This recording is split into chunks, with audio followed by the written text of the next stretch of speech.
Assalamualaikum warahmatullahi wabarakatuh. Halo, perkenalkan saya Siti Aliyah dengan NIM 2103211000026 dari kelas Agribisnis D.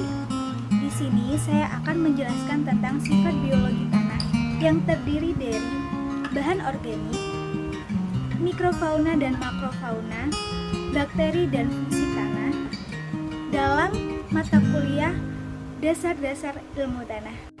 Yang pertama kita akan membahas tentang bahan organik tanah. Peranan bahan organik di dalam tanah. Apa aja sih itu? Oke, yang pertama kita akan membahas tentang memperbaiki sifat-sifat fisika tanah. Apa aja ya? Yang ke-1, membentuk agregat tanah. Yang kedua, membuat tanah lebih lunak sehingga mudah diolah. Yang ketiga, memperbaiki kontraksi tanah. Yang keempat, mampu menyerap air yang tinggi sehingga tanah lebih tahan terhadap kekeringan. Yang kelima, memperbaiki aerasi tanah. Yang keenam, jika digunakan dalam bentuk mulsa, maka dapat menjaga suhu tanah dan kerusakan partikel dari pengaruh erosi.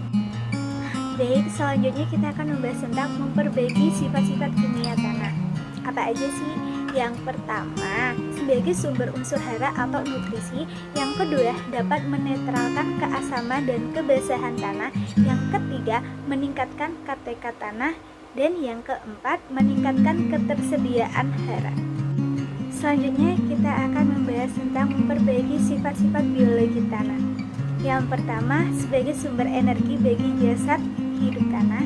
Yang kedua, meningkatkan jumlah dan aktivitas mikroorganisme. Yang ketiga, menjaga kesehatan tanah. Yang keempat, menambah kandungan humus tanah. Yang kelima, sebagai bahan remediasi tanah. Yang keenam, sebagai bahan ameliorasi tanah dan meningkatkan aktivitas beberapa reaksi enzimatik. Setelah kita mengetahui tentang bahan organik tanah, kita juga akan membahas tentang mikrofauna dan makrofauna. Oke, kita akan membahas tentang mikrofauna tanah. Apa sih yang dimaksud dengan mikrofauna tanah?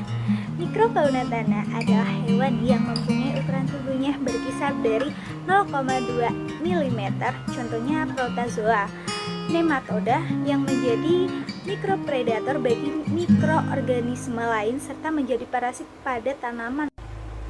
Makrofauna tanah merupakan hewan yang memiliki ukuran tubuhnya lebih besar 2 mm dan khas hidup pada lingkungan tanah, contoh cacing tanah dan rayap. Peran cacing tanah: mencerna bahan organik, mencampurkan bahan organik antar lapisan tanah, memperbaiki struktur tanah, meningkatkan aerasi dan drainase, mencerna dan menghaluskan bahan mineral, menyuburkan tanah karena kotorannya mempunyai kandungan hara tinggi. Peran rayap: ketersediaan hara melalui permindahan bahan organik dan tanah ke maun atau ditahan dari siklus biogeokimia sampai sarang rusak, dekomposer selulosa kayu, penyediaan makanan bagi organisme lain. Selanjutnya saya akan membahas tentang biologi tanah. Studi tentang komponen hidup dalam tanah meliputi bakteri, jamur, Actinomycetes, ganggang, dan fauna tanah lainnya. Aktivitas organisme tanah dipengaruhi oleh yaitu iklim, contoh curah hujan, suhu, kelembaban tanah, contoh pH, porositas, kelembaban, toksisitas, vegetasi, contoh hutan padang rumput.